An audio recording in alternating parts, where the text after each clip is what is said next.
รอดหมดเดี๋ยวจะเดินสปริงเกอร์มาใส่เราจะมาถางหญ้าอันนี้ก่อนถางนะจ๊ะอันนี้ก่อนถางเดี๋ยว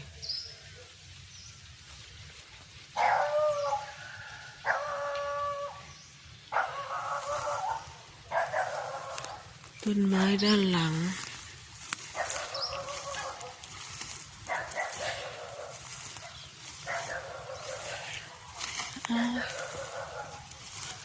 โอ้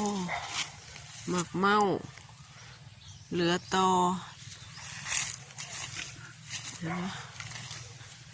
อันนี้เบนเราก็ไม่ตายเกือบเราจะต่อน้ำมาใส่จะต่อสาย PE ซื้อสาย PE มาม้วนหนึ่งอันนี้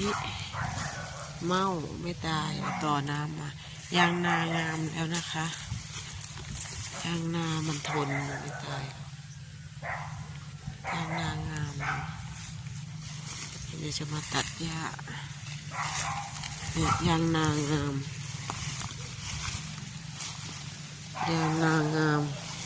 แม่ไม่ตัดแม่ไม่ได้น้ำก็งามเนี่ยทีนี้มันได้ลมงามเลยค่ะยางนาโซนนี้เอามาลงอีกไปโซนทางนั้นเอามาลงอีกสัก5-6 ต้นก็ยังได้เนี่ย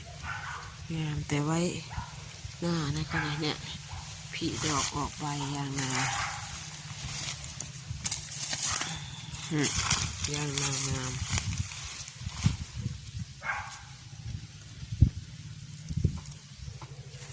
นางขนม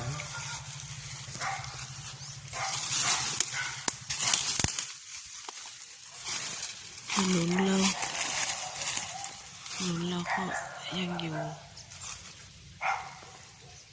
ไผ่